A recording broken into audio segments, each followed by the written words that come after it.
Assalamualaikum warahmatullahi wabarakatuh.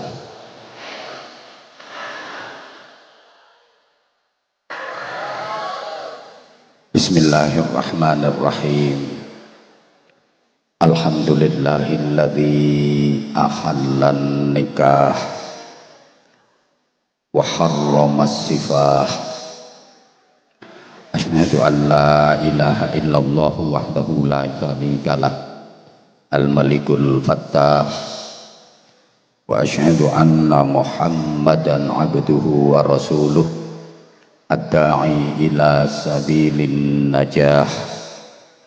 Allahumma salli wa sallim wa barik ala sayyidina wa maulana Muhammadin ruknis shalah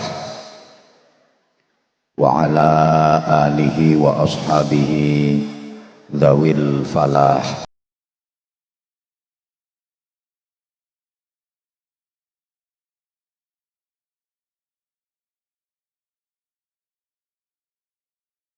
Rabbi syrah li sadri wa yassir li amri wahlul 'uqdatam min lisani yafqahu qawli waj'al li waziran min ahli.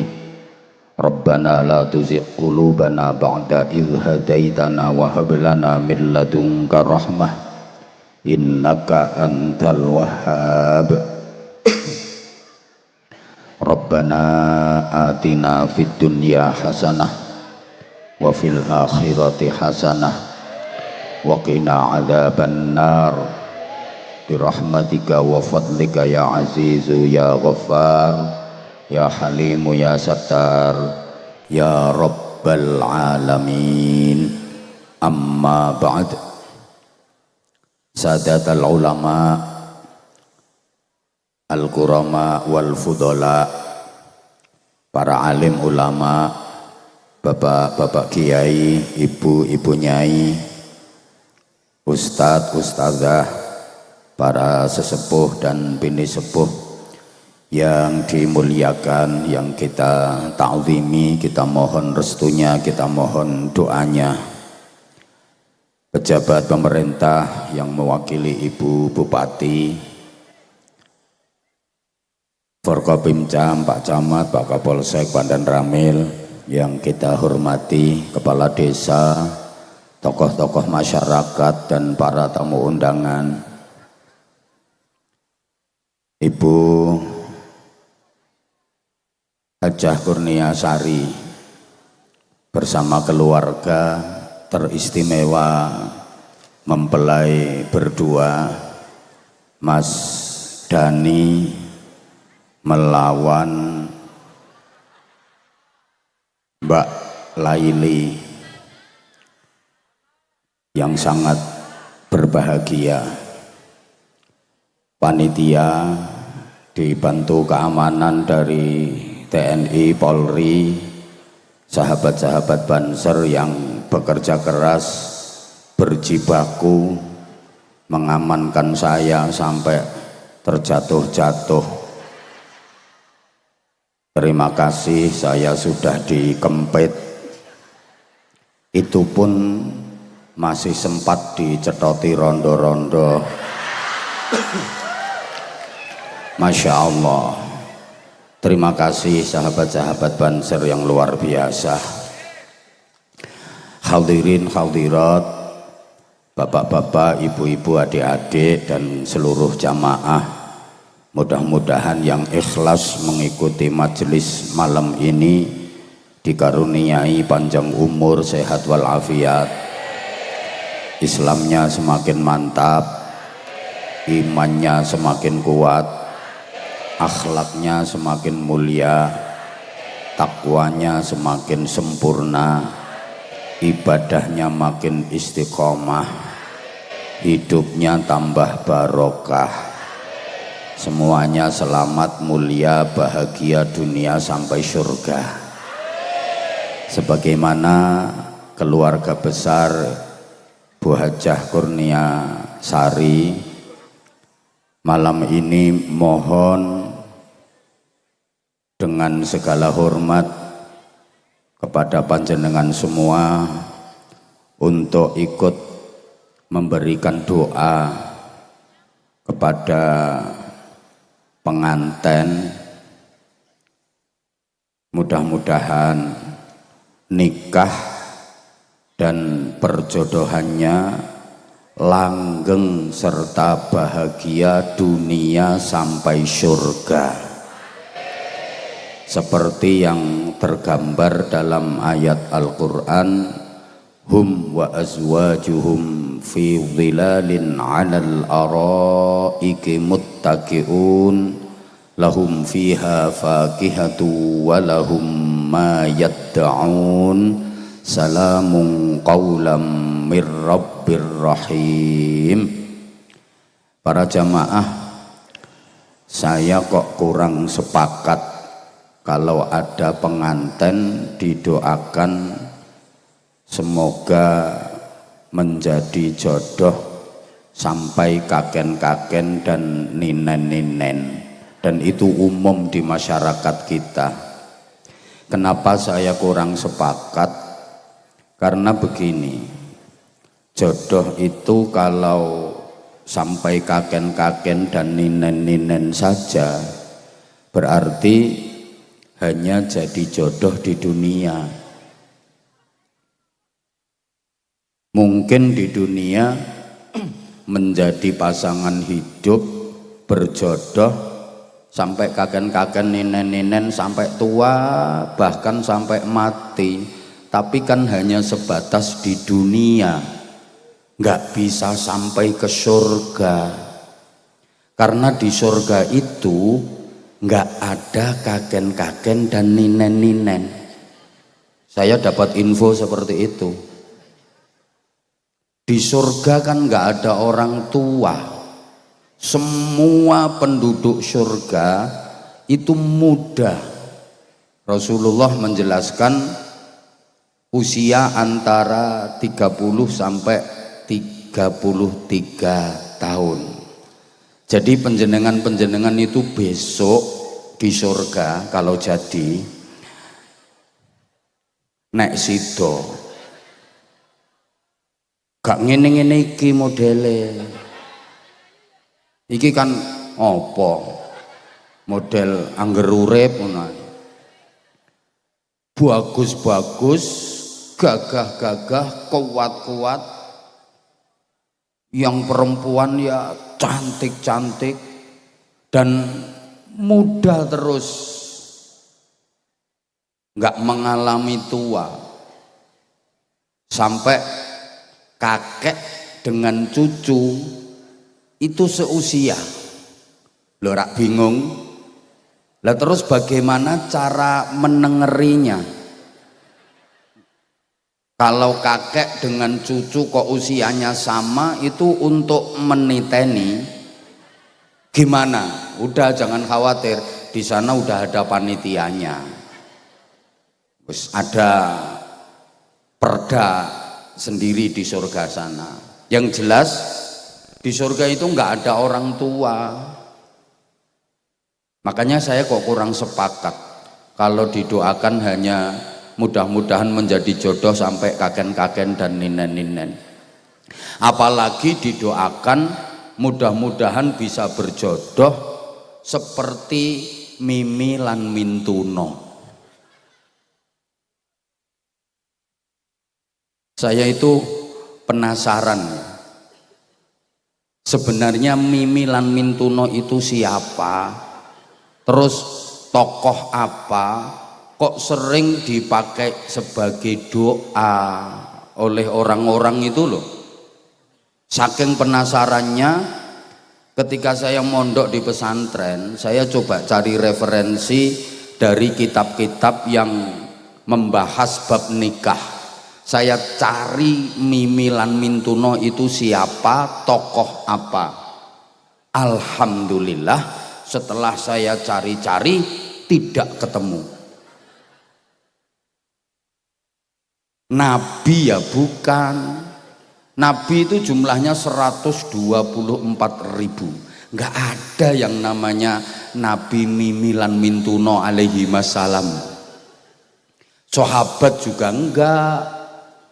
Itu yang meriwayatkan hadis itu kan rawahul Bukhari, rawahu Muslim, rawahu Ahmad, rawahu Nasai, rawahu Tirmidzi. Ndak ada rawahu mimilan mintuno itu. Bahkan maaf keponakannya kiai aja lo enggak. Lo kok digawe dongo. Lah mestinya kalau umat Islam tafaul tabarruk mendoakan itu ya semoga bisa menjadi suami istri berjodoh seperti Kanjeng Nabi dan Sayyidah Khadijah, seperti Kanjeng Nabi dan Sayyidah Aisyah, seperti Sayyidina Ali dan Sayyidah Fatimah, seperti Nabi Yusuf dan Zulaikha, seperti Nabi Ibrahim dan Sayyidah Sarah, Sayyidah Hajar, kan begitu. Lah kalau mimilan mintuno, ya akhirnya saya punya kesimpulan kalau mendoakan pengantin semoga seperti mimilan mintuno, yaitu sama saja dengan didoakan semoga seperti kaseni lan kaseno, sumini lan sumono, suparni lan suparno, ngateni lan ngateno, yuni lan yono. Makanya yang saya tahu Rasulullah kalau mendoakan pengantin itu semoga diberikan kehidupan yang barokah. Barakallahu lak wa baraka alaik wa jama'a bainakuma fi khairin. Barakallahu lak itu artinya mudah-mudahan Allah memberikan barokah manfaat untukmu dalam keadaan baik, dalam keadaan enak. Wa baraka alaika, mudah-mudahan Allah memberikan barokah kepadamu dalam keadaan tidak enak. Kalau laka itu yang enak-enak, alaika itu yang enggak enak, ya enggak enak. Jadi dalam keadaan enak, dalam keadaan enggak enak, tetap barokah, tetap mendapatkan kebaikan. Dalam keadaan sehat barokah, dalam keadaan sakit pun barokah, dalam keadaan gembira barokah, dalam keadaan prihatin pun barokah. Banyak duitnya barokah, sedikit duitnya barokah. Dalam segala keadaan diberikan barokah. Ini rahasia doa barakallahu laka wa baraka alaika. Jadi laka itu manfaat, alaika itu melarat. Allahumma sholli ala Muhammad. Nah ini penting untuk pengantin baru juga pengantin-pengantin kawak. Justru yang perlu diingatkan itu pengantin-pengantin kawak, pengantin lawas. Kalau pengantin baru semuanya serba hati-hati, betul? Nganten anyar makan saja hati-hati. Biasanya ya kelunting. Ini jangan sampai keluar suara.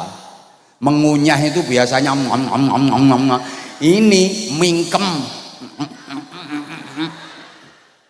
Mandi biasanya bior gerajak. Ini hati-hati, kericik. Manten baru itu serba hati-hati, dan cinta kasih sayangnya masih sangat kuat, masih sangat hebat, masih sangat dahsyat. Gak mau pisah serambut, kemana-mana selalu bergandengan. Jalan bareng, istrinya kesandung batu dikit aja, aduh ngono ku sing lanang, masya Allah yang ini gimana toh kok sampai kesandung batu. Langsung suaminya duduk, kaki istrinya ditiupin, ditebasin, dipijitin, batu disalah-salahin. Oh batu kurang ajar, kok sampai kaki istriku kesandung. Coba kalau manten lawas, anake wis 3, jalan bareng, istri itu bawa 3 anak loh, 1 digendong, 1 diindit, 1 dituntun, kesandung jebret. Gak mungkin suaminya terus duduk ndoprok, kaki istrinya ditebasin, malah dilok-lok nih, matamu ramelek apa piye? Watu samono gedene ditabraki. Maka justru yang perlu diingatkan itu manten-manten lawas. Allahumma sholli ala Muhammad. Karena begini ya, akhir-akhir ini banyak rumah tangga dan keluarga yang mengalami disoriented. Understand? Nah, saya kalau ngomong disoriented, jenengan ngertos? Boten rapopo, aku sadar kok. Wong kene iki rupane ayu-ayu tapi enggak, saya kalau ngomong kayak gitu itu bahasa akrab. Saya pengen mancing agar jenengan itu fokus ke saya. Aku tuh orangnya paling nggak suka kalau dicuekin. Aku apa sih, sampean jawab apa dong. Diulang, tujuan utama dari nikah itu apa sih? Nah, nek ngene kan podo kentire. Ini yang di panggung kok nggak ikut apa dong ya? Lah semuanya pengen nikah, semuanya melaksanakan nikah, tapi kadang-kadang nggak ngerti tujuannya itu apa sih. Nah, para edan-edan sekalian, tujuan utama dari nikah itu ittiba'u sunnati Rasulillah libtigha'i mardatillah, mengikuti sunnah Rasul, mengikut. Sampeyan lek krungu sunah Rasul pikiranmu malam Jumat, pikiran horor, mareni, pikiran ngono ku mareni. Sunnah itu perilaku, Rasul itu Rasulullah, perilakunya Rasulullah, baik ucapan, perbuatan, ketetapan dari Rasulullah, itu namanya sunnah Rasul. Pikiranmu malam Jumat. Loh, malah ono sing ngomong keramas. Ini kan jelas lambe rusak tuh. Tujuan utama nikah itu apa sih? Matur suwun. Mengikuti sunnah Nabi dalam rangka menggapai ridho Allah Subhanahu wa ta'ala. Saya ingatkan ya, jombloan jomblowati yang belum nikah, jangan sampai salah pasang niat. Niatkan betul-betul mencari ridho Allah, untuk meraih ridho Allah, agar mendapatkan ridho Allah, agar supaya Allah ridho kepada kita. Jangan karena apa-apa, jangan karena siapa-siapa, jangan karena tendensi apapun. Ya nikah itu ya jangan karena kekayaannya, karena kecantikannya, karena hartanya, kedudukannya, dan sebagainya. Bahkan Nabi menyatakan, man nakaham ro'atan limaliha wali jamaliha harramahullahu malaha wa jamalaha. Siapa yang menikahi perempuan karena kecantikannya, karena kekayaannya, maka Allah akan menghalang-halanginya dari nikmat kecantikan dan kekayaannya. Dia nggak akan mendapatkan kenikmatan dan kebahagiaan dari kecantikan dan kekayaannya.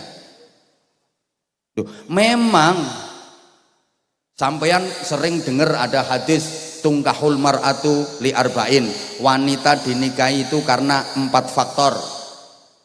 5 liha karena kekayaannya, wali jamaliha karena kecantikannya, wali hasabiha karena nasab keturunannya, wali diniha karena agamanya. Ini kalimat berita, ini pemberitahuan, perintahnya fadfar bidzatiddin.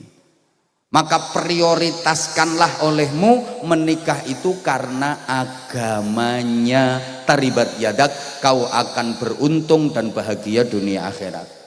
Yang diperintah itu lidiniha. Kalau yang tadi kan sifatnya pemberitahuan, understand? Understand? Yo, lagian begini, orang nikah kalau memang itu karena kekayaannya, ya selama masih banyak kekayaannya, masih seneng, bisa bertahan. Begitu kekayaannya habis, orang kan nggak tahu. Misalnya suatu ketika bangkrut, kekayaannya habis, bubar, udah nggak kaya lagi kok. Iki paham pora atau diomongin ini? Ya kalau kaya terus. Lah kalau suatu ketika mengalami penurunan, ngono kuwi.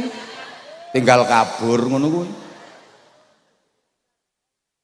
Menikah karena kecantikannya, ya selama masih cantik seneng, begitu kecantikannya habis, belum sampai tua, misalnya lagi masak, terus kebledosan kompor, dor,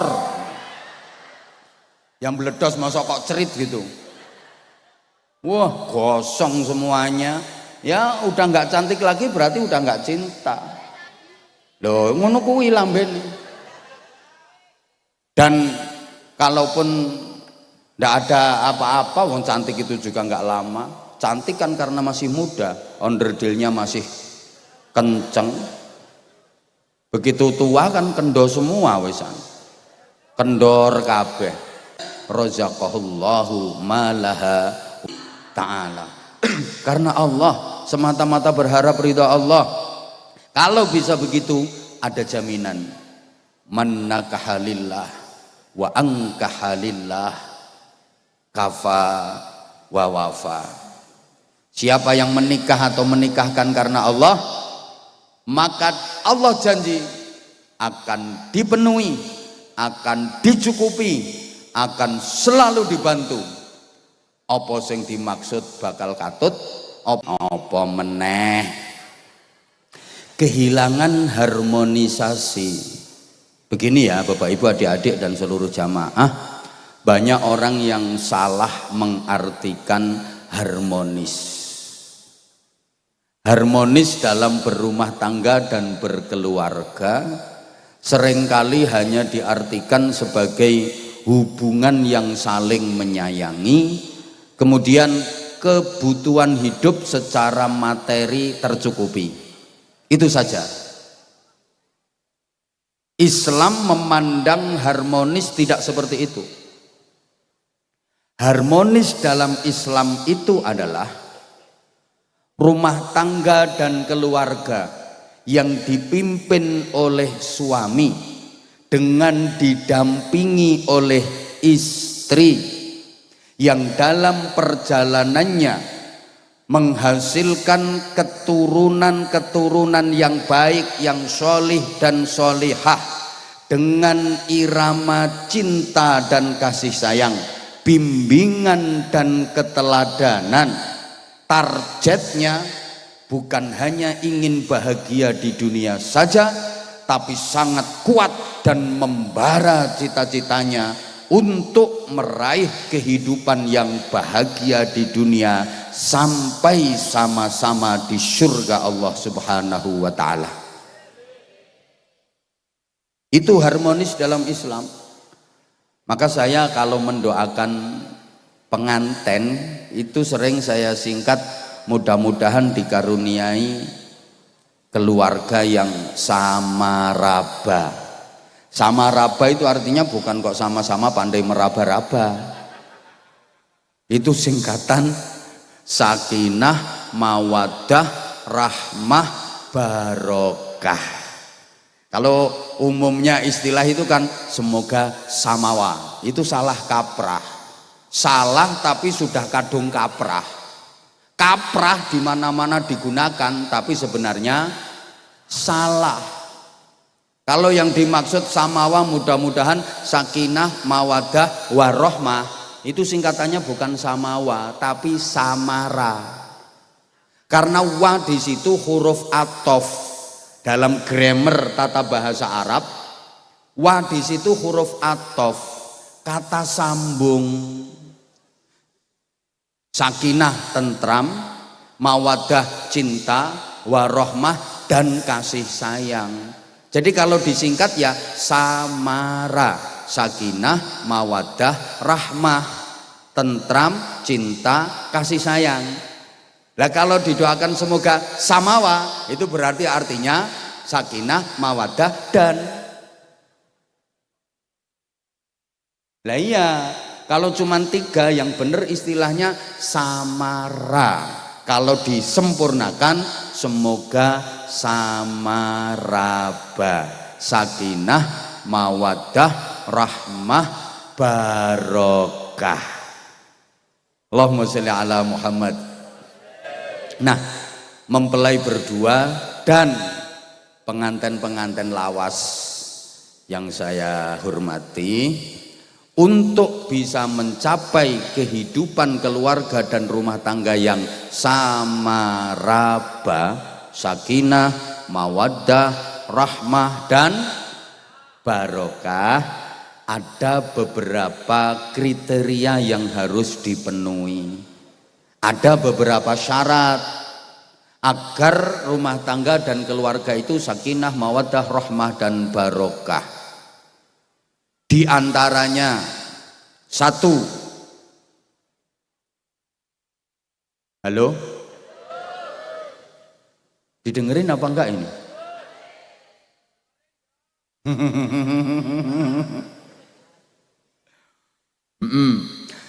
Suami istri sebagai sosok guru dalam keluarga, sebagai pilar utama kehidupan berumah tangga, harus saling cinta, harus saling mencintai.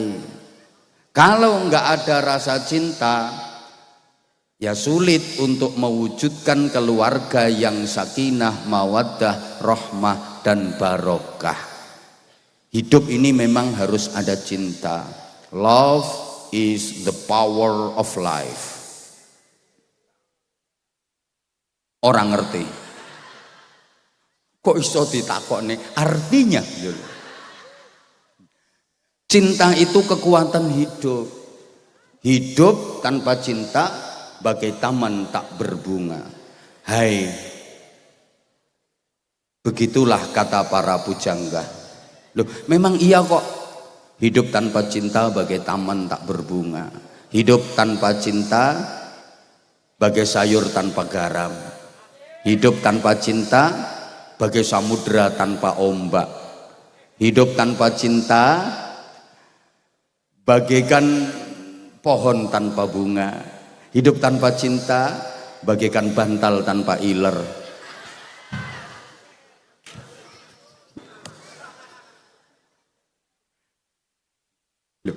Cinta kan bisa merubah segalanya. Cinta bisa menjadikan semuanya terasa indah, betul? Bahkan hal-hal yang enggak bisa dilogika itu bisa terjadi karena cinta. Allahumma sholli ala Muhammad. Karena cinta yang jauh terasa dekat. Loh, saya itu jauh dari Bojonegoro. Disuruh ke sini, ya saya datang karena saya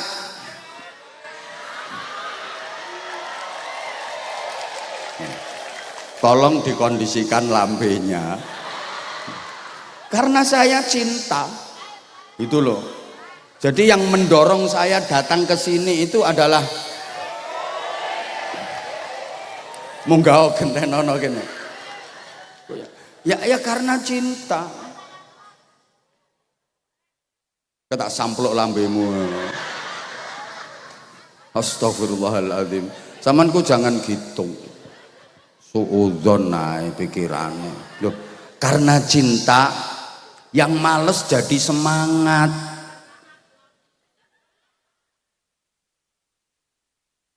Wes mbelet tato sak karepmu. Karena cinta yang berat terasa ringan. Duh, ana wong lanang cinta bojone, sing wedok ki lemune standar internasional. Fiddini wad dunya wal akhirah. Sak sumpele bom. Wek dibonceng nganggo pit ontel lho, gek dalane jeglong-jeglong munggah mudhun. Pas dalane munggah kae sing wadon kan mesake, "Mas, aku tak mudhun sampean kaboten kok." Ora usah, Dek. Diongkel terus petentengan kayak aku mudun Mas yo. Ora usah, Dek. radi rasa ngerti-ngerti tekan nggon dobolen ngono.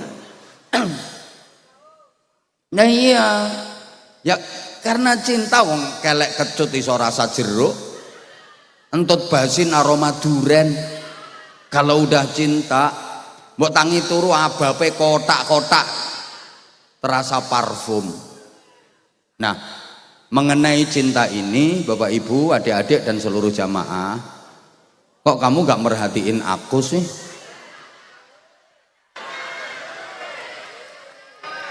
Dilanjut apa enggak? Begini, ngaji itu kalau lagi ada sesuatu yang lewat, penceramahnya suka enggak diperhatiin. Makanya kadang-kadang aku sampai bilang kamu on, agar kamu itu perhatiin aku. Kan aku tadi udah bilang, aku tuh orangnya paling enggak suka kalau dicuekin. Aku perhatian sama kamu tapi kamunya nyuekin aku. Bisa dilanjut? Fokus, saya nggak lama-lama. Ini tadi dibisikin panitia, Abah durasi ceramahnya 25 menit saja. Monggo, alhamdulillah. Ini mantennya ya. Top. Selamat Mas Dani dan Mbak Laili apa Laila? Mbak Laili, Masya Allah. Dah, bener di sini. Biar mereka itu pengen. Masya Allah. Allahumma sholli ala Muhammad. Gini ya, mengenai pentingnya cinta bagi pasangan suami istri, ada sebuah hadis an Ma'qil bin Yasar radhiyallahu taala anhu, ata rajulun ilan Nabi sallallahu alaihi wasallam faqal, ada seorang laki-laki datang menghadap Rasulullah, kemudian laki-laki ini matur kepada Rasulullah, ya Rasulullah, inni asabtum ra'atan dzata hasabin wa jamalin wa innaha la talidu afa atazawwaj. Wahai Rasulullah, saya lagi kasmaran, saya lagi kesengsem, kepencut, jatuh cinta sama perempuan yang nasabnya bagus dan dia cantik sekali, tapi dia nggak bisa punya anak. Kok tahu kalau dia nggak bisa punya anak? Redaksi hadisnya seperti itu. Mungkin wanita ini sudah beberapa kali nikah dan nggak punya anak. Kemudian pertanyaannya, afa atazawwaju? Bolehkah aku menikahinya? Bolehkah aku menikahinya ya Rasulullah? Dia keturunan orang baik, dia sangat cantik, tapi dia nggak bisa punya anak. Terus Nabi menjawab, la, jangan, no, nehi. Kalau bahasa India kan nehi. Mbok gak dikatekne aku. Nehi. Itu bahasa India. Sekarang lagu-lagu itu banyak yang dipleset-plesetkan gak sama orang-orang. Jahat ki panase pengene sing adem, metu keringete ora ana kipase.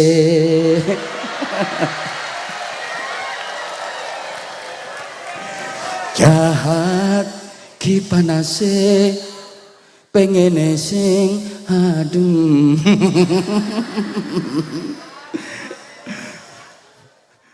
Sumu keringete ora ana kipase.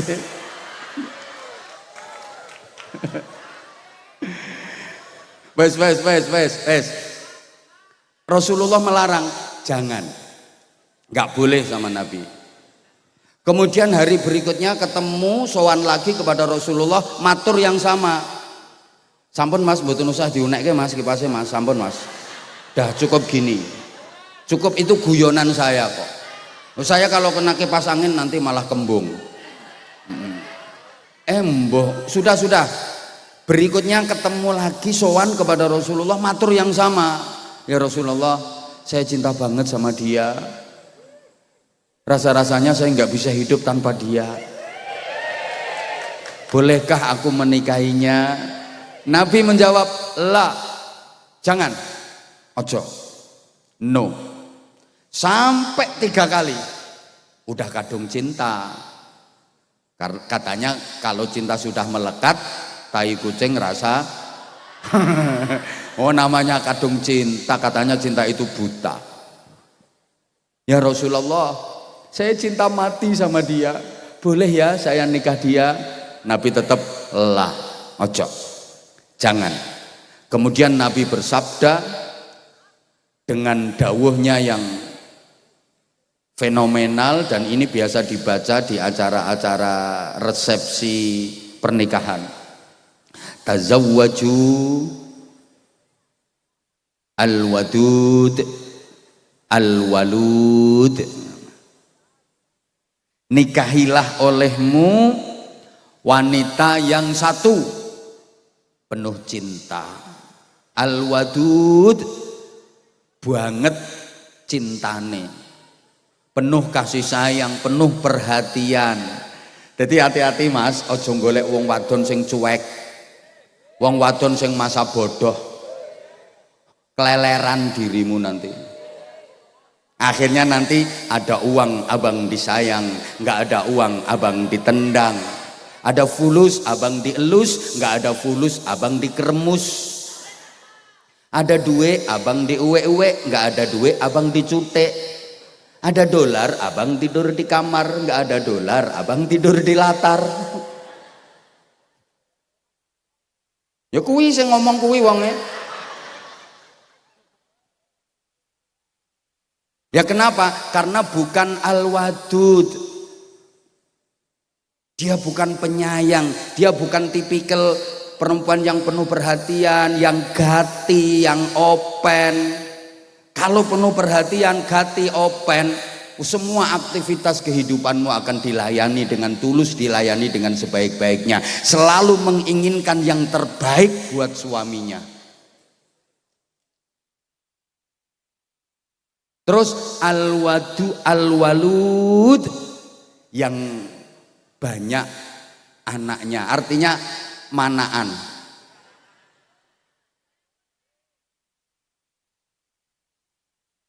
Apa ya? Al-walud, banyak bisa melahirkan anak. Bahasa Arabnya al-mannaan.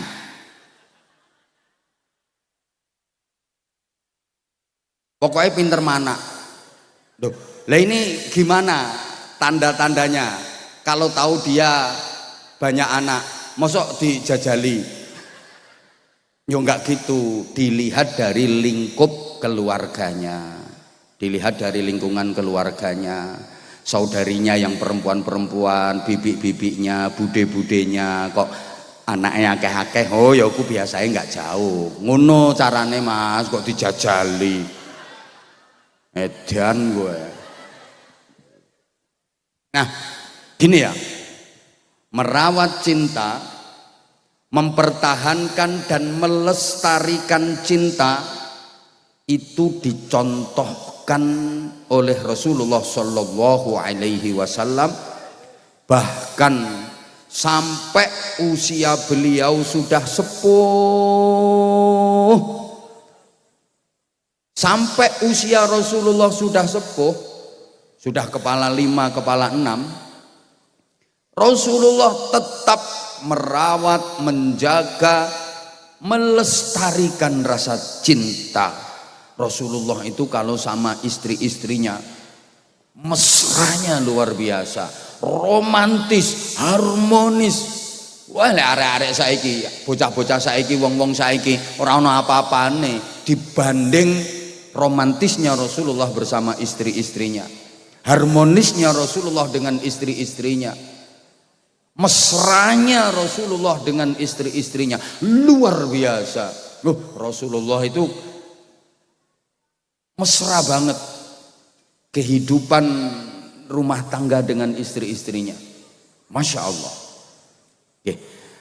Sayyidah Aisyah radhiyallahu taala anha pernah bercerita dalam sebuah riwayat hadis. Beliau bercerita begini. Pada suatu malam giliran Rasulullah menginap dan tidur di rumahku, giliranku untuk melayani Rasulullah. Aku tidur seranjang bersama Nabi. Nyenyak banget tidurku, aku lelap dalam tidurku. Sampai lewat tengah malam, aku terbangun. Aku mencari Rasulullah, nggak ada di sisiku. Aku nyari Rasulullah, nggak ada di sampingku. Padahal waktu itu aku lagi pengen disayang. Aku lagi pengen disayang sama Nabi. Aku lagi pengen dicumbu, disayang sama Rasulullah suamiku. Tapi begitu aku bangun lewat tengah malam, aku cari Rasulullah, nggak ada di sampingku. Aku kesal, aku jengkel, aku marah, dan aku disulut api cemburu. Jangan-jangan dia ke istrinya yang lain. Memang Rasulullah itu punya kebiasaan setiap bangun malam Rasulullah berkeliling mendatangi istri-istrinya untuk dibangunkan guna mengerjakan qiyamul lail. Semua. Sami nggih kalih bapak-bapak mriki nggih. Bapak-bapak mriki niku nek tengah wengi ya do tangi. Tapi ngopo? Oh ya, jujur. Bahasa Inggrisnya piece of the chur. Nah, bar nguyuh terus lho turu maneh, berarti ora cewek.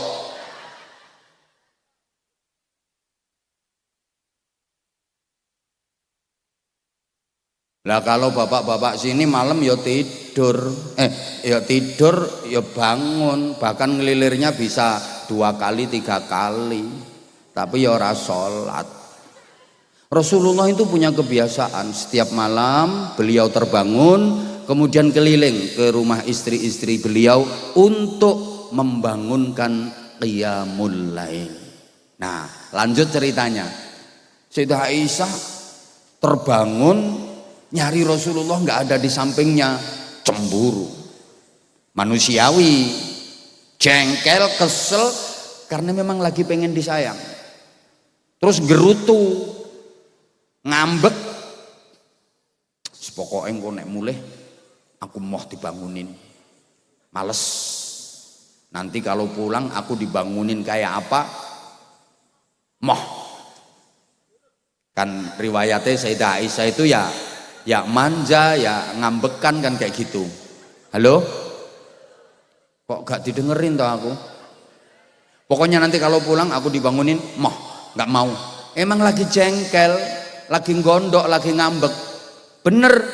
Begitu Rasulullah datang, dibangunin Sayyidah Aisyah. Ya Humaira, qumi fasolli. Itu panggilan mesra Rasulullah untuk Sayyidah Aisyah. Ya Humaira, wahai si cantik yang putih bersih. Masya Allah. Ini pelajaran buat kita. Kalau memanggil pasangan hidup itu dengan panggilan terindah yang paling disuka. Ngono Mas Dani kalau manggil Mbak Laila, yo panggil Beb, yang Dinda. Pokok panggilan kesukaan lah. Ojo lah Laila.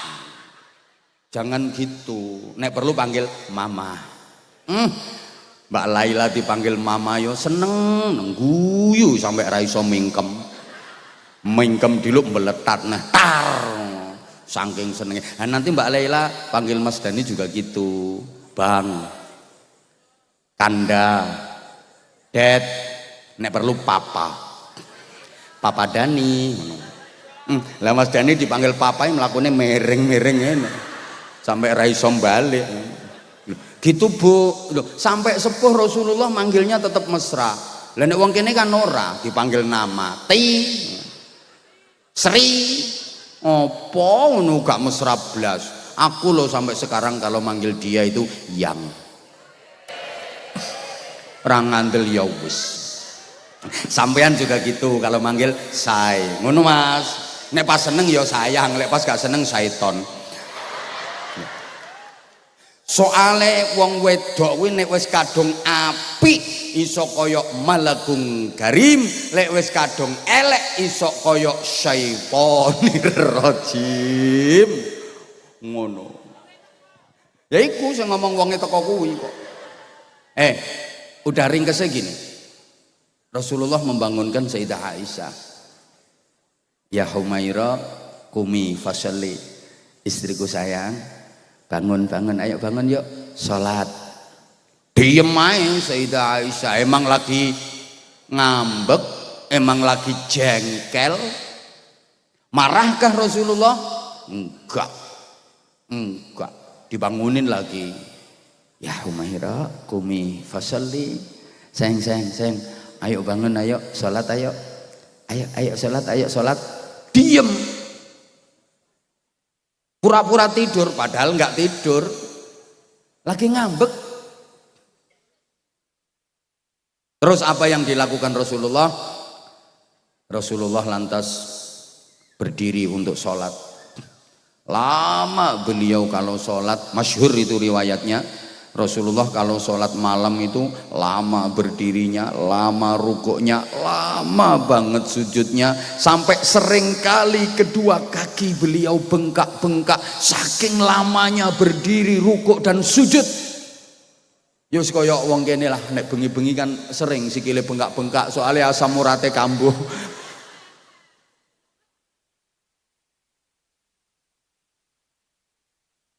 Sholat dan sholat, kemudian Rasulullah berzikir, berdoa. Lama beliau zikir dan doanya. Selesai, Rasulullah bangkit menghampiri istrinya Sayyidah Aisyah yang masih ngambek itu.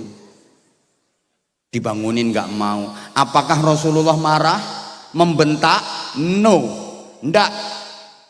Anas bin Malik radhiyallahu anhu yang menjadi pelayan setia keluarga Rasulullah pernah mengatakan, saya selama 14 tahun melayani keluarga Rasulullah, sekalipun saya belum pernah mendengar Rasulullah berkata kasar kepada istrinya, apalagi membentaknya. Aku yang ngono, orang ngandel tak antem tegan pisan kok. Nah kalau kita kan enggak, kadang-kadang jengkel dikit, ngomongnya kewasar, bentak-bentak, nesu-nesu. Rasulullah itu enggak pernah berkata kasar kepada istrinya, enggak pernah membentak. Insya Allah dibangunin terus. Akhirnya Rasulullah duduk di sebelah tubuh Sayyidah Aisyah yang lagi ngambek itu. Kemudian Rasulullah membisikkan kata mesra dengan sangat halus. Didekatkan lisan Rasulullah ke telinga istrinya. Humaira, istriku sayang, aku tahu kamu gak tidur kok. Kamu cemburu kan? Dengar ya Humaira, istriku sayang, aku mau ngomong. Andaikan engkau bertanya kepadaku, wahai Aisyah istriku sayang, siapakah di dunia ini wanita yang paling aku cintai? Demi Allah, aku akan menjawab, engkaulah wanita yang paling kucintai di dunia ini. Humaira istriku sayang, jika nanti aku mati lebih dulu sebelum engkau, aku akan selalu menyertaimu dengan doa-doaku. Aku akan tetap mencintaimu selamanya dan aku akan menunggumu dalam ridho Tuhanku.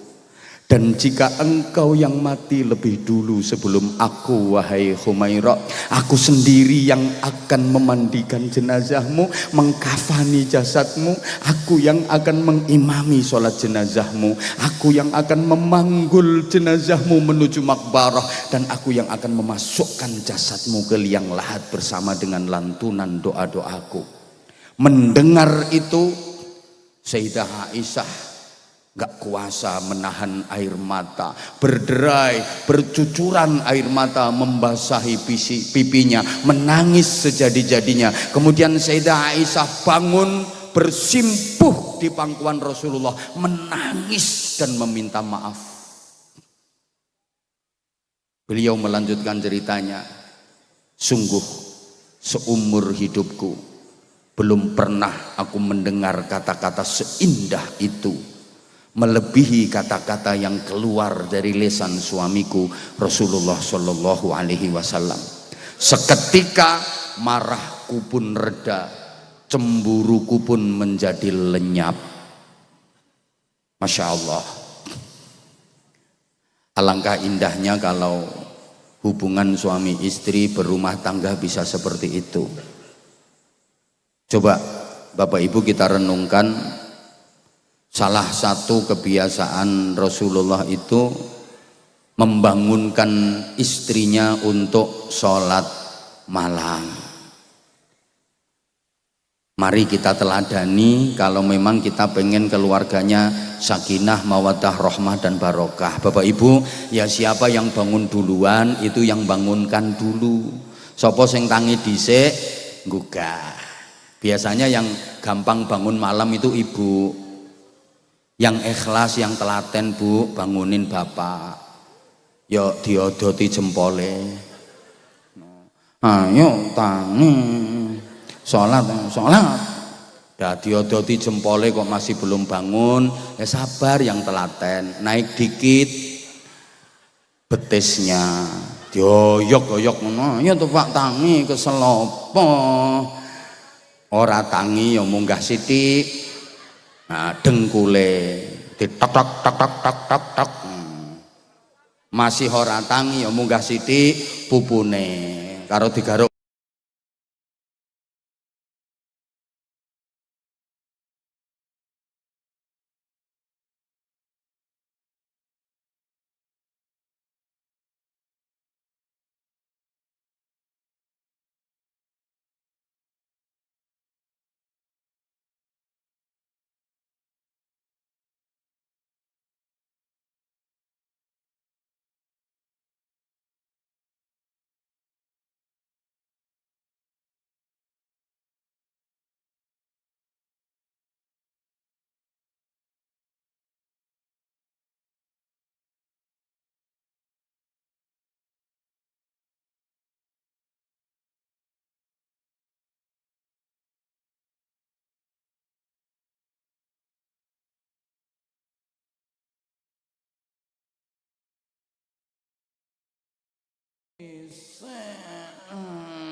Biasanya tidur lagi.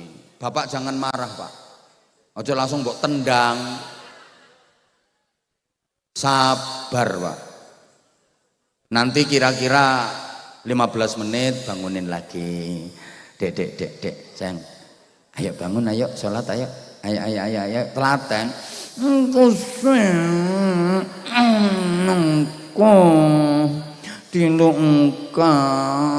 Sabar Pak, sampai 2:30. Nah lek perlu Pak diangkat Pak, dibangunin, ayo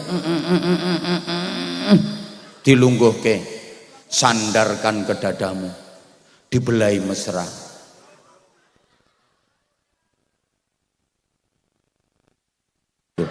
Diomongi sing penak, Dek ayo sholat. Lah mengko lek bar sholat tak jak api, ajak ke kamar mandi, dituntun, nek perlu digendong, pokoknya ora lemu-lemu. Nek lemu piye? Glundungke tekan jeding.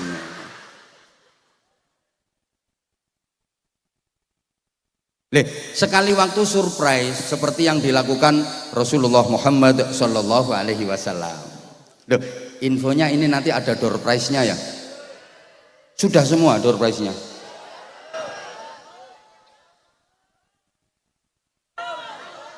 Belum ya? Oh, masih ada door prize sepeda listrik. Sama apa lagi? Ya udah, iya ya, sama sarung. Nanti tak kasih sarung. Oke, tapi sabar dulu sebentar. Oke? Oke, Jadi sekali waktu Rasulullah itu kasih surprise bangunin istri itu, beliau bawa air segelas, kemudian jari jemari beliau yang mulia itu dicelupkan ke air dalam gelas dan dipercikkan ke wajah istrinya. Pure. Nah, istrinya terbangun. Nah, lo kalau udah kena air mesti bangun. Bapak monggo, bapak sekali waktu kasih surprise pak. Tapi mergo bojo mulai turun dablek, ojo ming sak gelas, 2 ember. Gebyur kae kaya.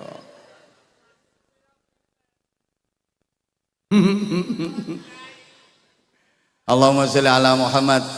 Nah, untuk Mbak Laila, Mbak Laili, untuk Mbak Laili ini ada kisah. Mudah-mudahan bisa diambil ilmunya ya. Salah satu istri yang paling disayang dan paling dicintai oleh Khalifah Harun ar-Rasyid. Dari istri-istrinya yang semuanya cantik-cantik, memang istri raja. Itu ternyata yang paling disayang, yang paling dicintai justru istrinya yang berasal dari desa, hitam, nggak cantik. Dibanding dengan istrinya yang lain yang cantik-cantiknya luar biasa, iki sing paling ora ayu dhewe. Maaf, paling jelek sendiri. Tapi paling disayang, tapi paling dicintai. Sampai keluarga kerajaan itu heran dan menanyakan, "Wahai sang raja, Anda ini aneh. Istri Anda itu cantik-cantik semua loh, justru yang paling disayang, paling dicintai, paling diperhatikan kok malah istrinya yang jelek itu, udah hitam jelek, paling dicintai." Khalifah Harun ar-Rasyid tidak menjawab. Beliau langsung menampilkan demonstrasi. Istri-istrinya dipanggil menghadap semua. Setelah istri-istrinya ngumpul, Khalifah Harun ar-Rasyid pun berkata, "Wahai istri-istriku, ini aku pegang kunci gudang tempat penyimpanan harta kekayaan pribadiku. Di situ ada perhiasan, ada pakaian, ada harta kekayaan pribadiku untuk kalian semua. Ini nanti aku akan nyuruh pengawal untuk membuka gudang itu. Silahkan kamu masuk ke dalam gudang, ambil perhiasan, ambil pakaian, ambil harta yang ada di dalamnya sesukamu, semampumu. Silahkan, bebas." Bisa dibayangkan Bapak Ibu, wong wadon kok ditawani ngono. Wis kena perhiasan, pakaian, wis kuwi sing entek-enteki duit, nggih napa nggih? Ora mikir sing lanang lek kerja sampai gegere puklek. Maka istri-istri Khalifah Harun ar-Rasyid pada berlarian memasuki gudang itu untuk mengambil dan mengumpulkan harta perhiasan semampunya, sebisanya, sebanyak-banyaknya yang bisa dia kumpulkan. Kecuali sang istri kesayangan yang dari desa tadi, yang paling jelek di antara istri-istrinya yang lain, tetap diam di tempat, nggak ikut masuk ke gudang, nggak ikut ngambil perhiasan, nggak ikut ngambil kekayaan. Ditanya sama Khalifah Harun ar-Rasyid, "Wahai istriku, kenapa kamu tetap di sini? Kok kamu nggak ikut mereka masuk ke gudang untuk ngambil perhiasan?" Jawabannya sungguh luar biasa. Apa jawaban istrinya? "Wahai suamiku, aku tidak menginginkan semua itu. Yang ku mau hanyalah melayanimu. Yang ku inginkan hanyalah mengabdi kepadamu. Engkaulah yang paling kucintai wahai suamiku, dan kepuasanmu atas pelayananku, keridhoanmu atas pengabdianku, itulah satu-satunya yang kuinginkan dalam hidupku.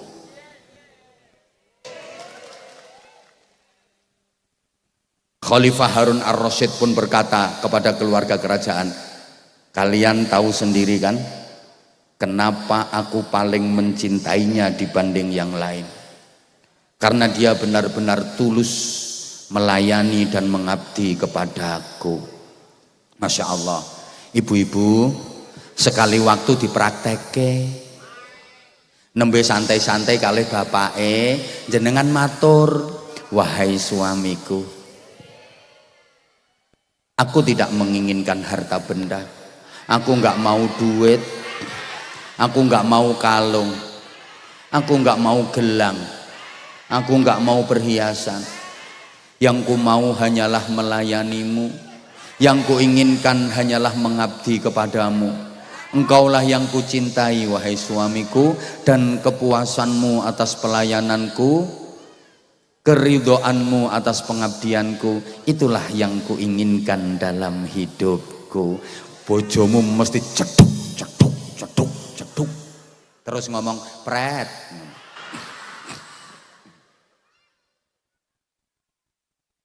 Loh sampean ki nek diceritani serius terus ngono tanggapane kok. Coba Bapak Ibu, ini kita praktekkan dalam hubungan kita sebagai hamba kepada Allah Sang Khalik. Coba sampean atine sampean sing mantep, yakin, ya Allah, aku tidak menginginkan harta benda, aku tidak mengharapkan kekayaan duniawi. Yang ku mau hanyalah melayanimu ya Allah, yang ku inginkan hanyalah mengabdi kepadamu dengan seikhlas-ikhlasnya, dengan setulus-tulusnya. Engkaulah yang paling ku cintai di atas segalanya ya Allah, dan kepuasanmu atas pelayananku, ridhomu atas pengabdianku, itulah satu-satunya yang ku inginkan dalam hidupku. Pasti Allah akan memberikan apa saja yang kita inginkan. Pasti Allah akan paling menyayangi kita dibanding yang lain. Paham? Paham? Duh, ngerti pora tidak ngomongin.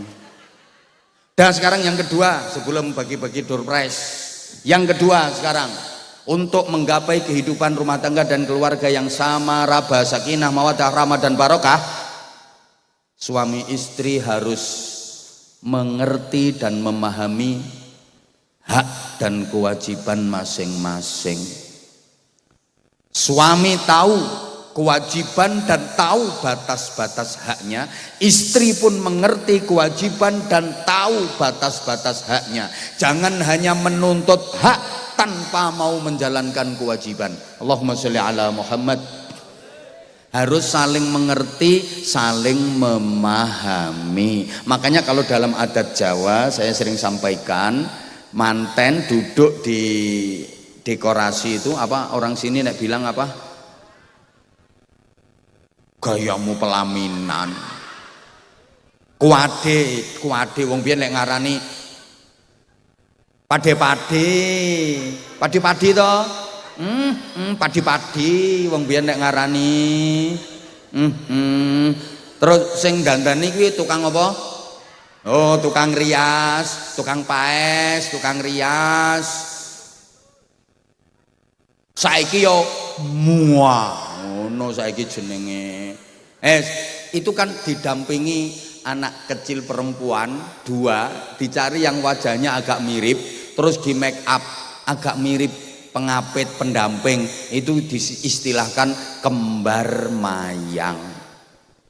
Kembar kuwi artine padha, mayang kuwi artine beda. Padha ning beda. Jadi suami istri itu tujuane padha tapi karakternya beda, sifatnya beda, lanang karo wadon. Kembar mayang.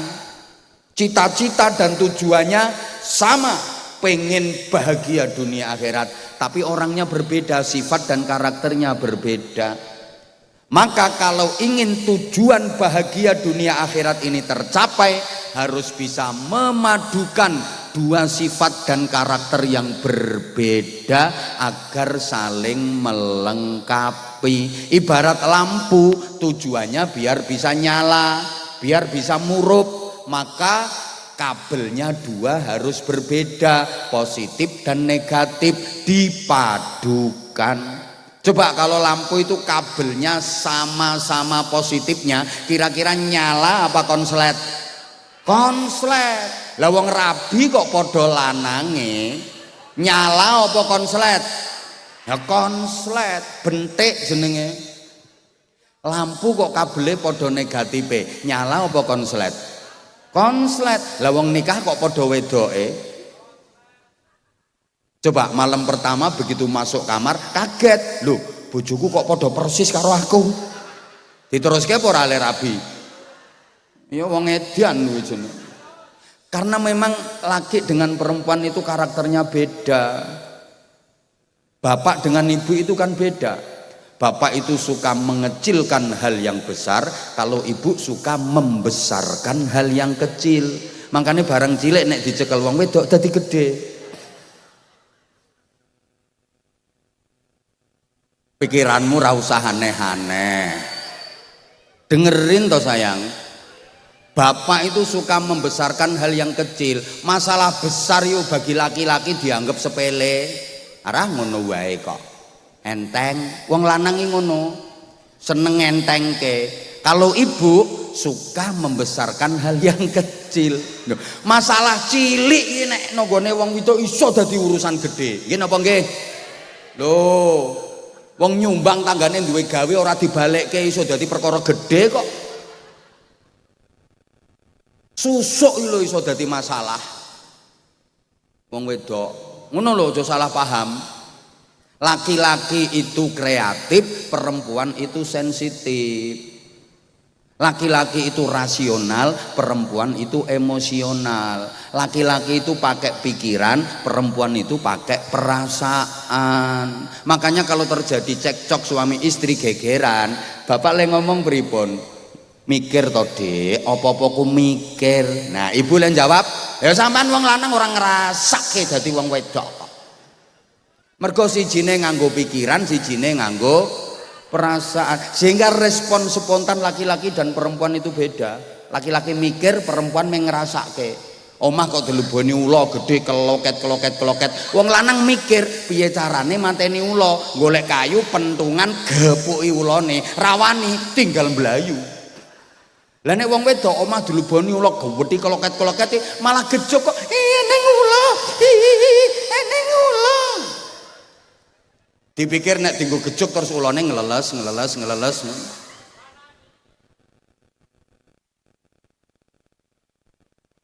Di kembar mayang.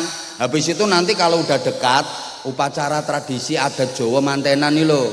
Kok terus ono tradisi balang suruh. Nah suruh ki maksudnya ora kok kesusu pengen weruh. Suruh ki ngangsu kaweruh. Suami ngangsu kaweruh bagaimana kepribadiannya istri ngangsu kaweruh bagaimana kepribadiannya suami. Kalau bahasa Al-Qur'annya lita'arofu, agar saling mengenal dan memahami, agar engkau tahu apa yang ada di hatiku, aku pun tahu apa yang ada di hatimu, sehingga engkau tahu apa yang ku mau, aku pun tahu apa yang kau mau. Ngono. Dadi nek bapak manggut-manggut, ibu mantuk-mantuk. Ojo nganti bapak manggut-manggut, ibu gedek-gedek. Kuwi suruh tuwa. Ibu andemno ngeleang kae. Wong bapak jeh manggut-manggut kok ibune gedek. Mergo wis tuwek. Mula wong lanang nek tuwek kae delok mlakune lak sek sentuk. Heeh. Nek wong wedok tuwek mlakune lak gedek emah.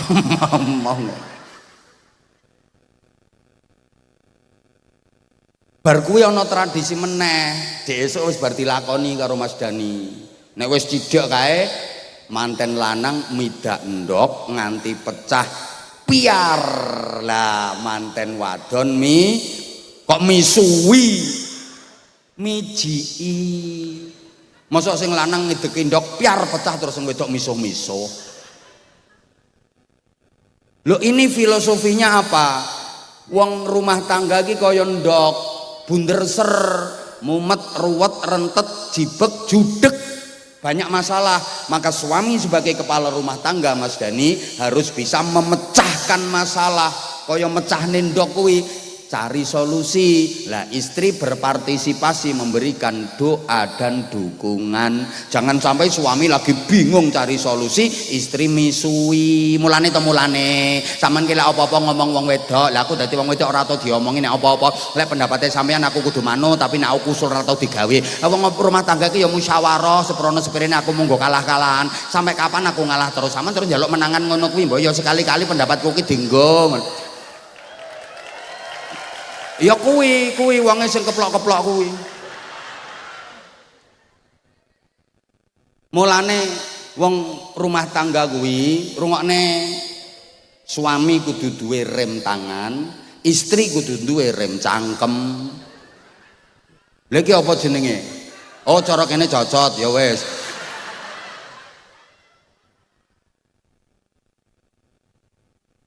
Wong lanang ki duwe rem tangan, wong wedok duwe rem.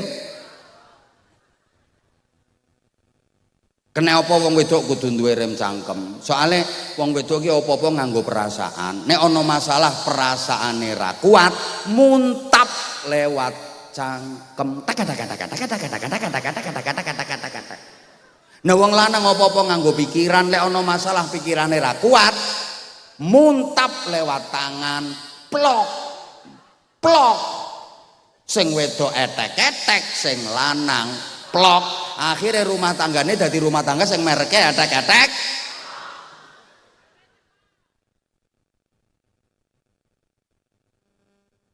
Golek maning kaya ganteng-ganteng ngoh.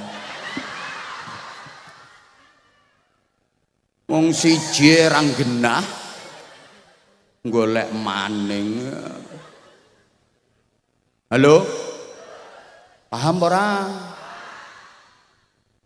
Ngene Mas, perlunya saling pengertian, saling memahami hak dan kewajiban. Bener Rasulullah menyatakan, lau kuntu amiron li ayyasjuda ahadun li ahadin la amartu an tasjudal mar'atu li zaujiha likibari haqqihi alaiha. Andaikan aku diperbolehkan memerintahkan manusia untuk bersujud kepada manusia yang lain, tentu yang aku perintah adalah istri agar bersujud kepada suaminya. Saking besarnya hak suami yang menjadi kewajiban istri. Loh, tapi prakteknya ya enggak gitu-gitu amat Mas Dani. Engko terus aman mentang-mentang kamu harus sujud. Ayo, ini doprok ning ngisor sikirku. Iki ana telek lentonge kono dilatih kene. Ya ndak. Ya ndak gitu, suami harus bijaksana. Kayak gini loh misalnya, idza da'ar rajulu imra'atahu ila firashihi kok fa'abat. Ketika istri diajak suami ke tempat tidurnya, suami lagi pengen, istri diajak kok enggak mau, emoh, la'anat hal malaikah hatta tusbiha au hatta yardo. Maka istri itu dilaknat malaikat sampai pagi atau sampai suaminya ridho. Tapi prakteknya ya nggak harus gitu-gitu amat letterlek. Wong sing wedok kesel bar tandur telung kesuk. Sing lanang pas pengen, ayo aku lo kesel Mas, ra gelem dipentungi malaikat. Ayo aku lo kesel Mas, ngerti wayah toh ngerti wayah. Ora gelem laknat malaikat, laknat malaikat. Ya lambemu sing ditapuki malaikat. Ya harus tahu kondisi, tahu situasi. Suami mengajak dengan penuh cinta dan kasih sayang, istri melayani dengan ikhlas.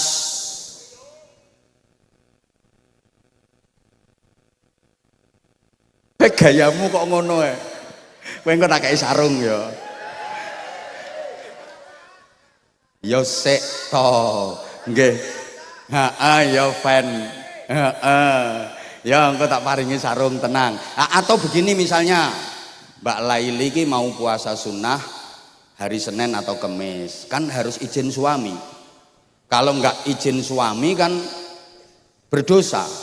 Tapi prakteknya enggak harus legal formal. Terus Mbak Laili iki kudu nggawe surat pernyataan hitam di atas putih bermaterai.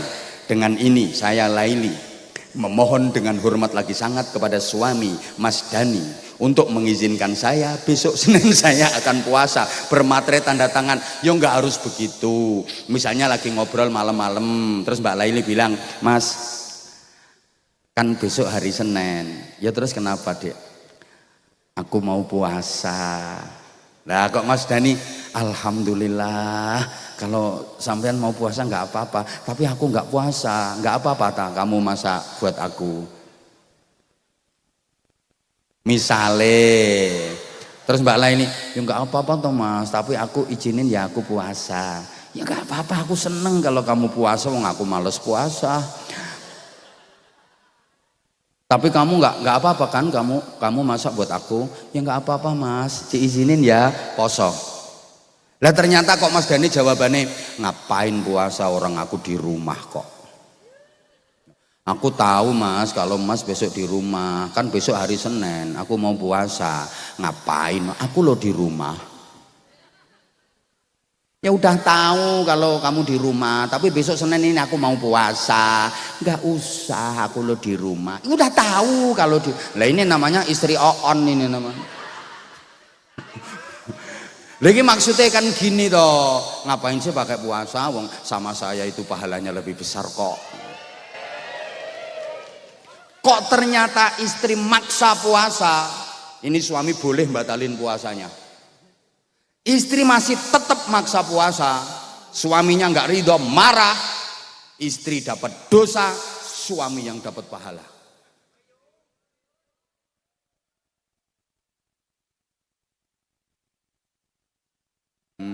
Seneng. Loh, ini maksudnya pengertian itu gitu. Mas Dani misalnya lagi ke mall, terus Mbak Laili itu kok masuk